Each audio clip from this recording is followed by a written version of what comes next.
with U.S. President Joe Biden's proposed 2025 budget released by the White House Monday just after former President Donald Trump issued his latest threat to slash Social Security and other safety net programs. Economic justice groups said the choice between the two 2024 candidates could not be clearer. Make no mistake, Social Security is on the ballot this November, said Nancy Altman, president of Social Security Works, after Trump phoned into CNBC's Squawk Box to say that there is a lot you can do in terms of cutting so-called entitlements like the program for retirees as well as Medicaid and Medicare, and in terms of, also, the theft and the bad management of entitlements, tremendous bad management of entitlements. There's tremendous amounts of things and numbers of things you can do, said the presumptive Republican presidential nominee. While Trump's answer was largely gibberish, according to former National Economic Council Deputy Director Bharat Ramamurthy, his express support for cutting Social Security and Medicare was made clear.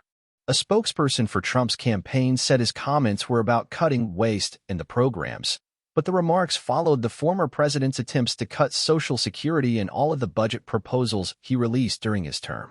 It is consistent with Trump's past calls to privatize Social Security and raise the retirement age, as well as his slandering it as a Ponzi scheme, said Altman.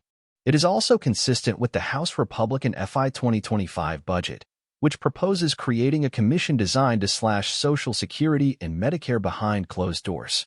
The Republicans' budget proposal, which the House Budget Committee advanced last week, includes a so-called fiscal commission that would be empowered to fast-track Social Security and Medicare cuts.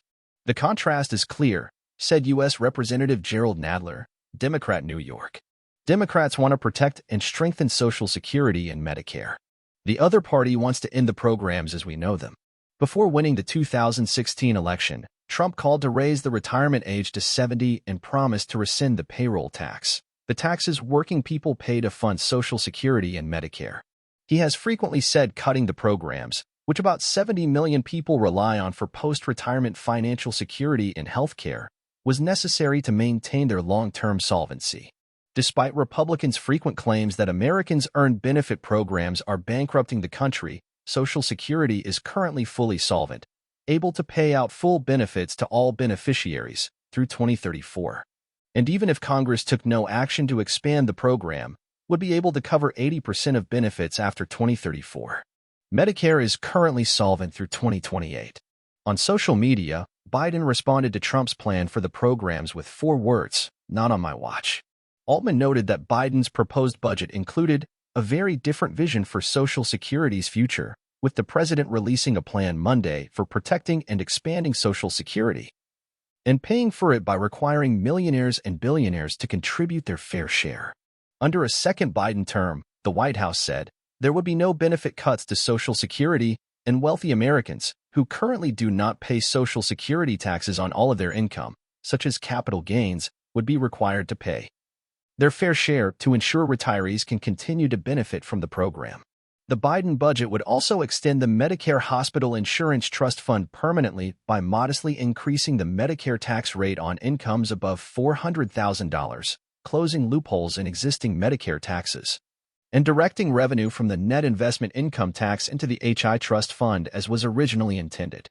Current law lets certain wealthy business owners avoid Medicare taxes on some of the profits they get from pass-through businesses, said the White House.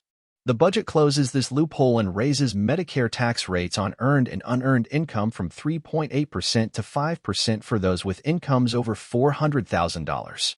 Advocacy group Americans for Tax Fairness pointed out that with Trump's plan to extend his 2017 tax cuts, which disproportionately benefited corporations and the wealthy and made billionaires $2.2 trillion richer, $3.5 trillion would be added to federal government's deficit. If anyone tries to cut Social Security or Medicare or raise the retirement age, I will stop them, said Biden on Monday after the release of his budget proposal. Working people built this country and pay more into Social Security than millionaires and billionaires do. It's not fair. Please subscribe, like, and hit the notification button for more videos.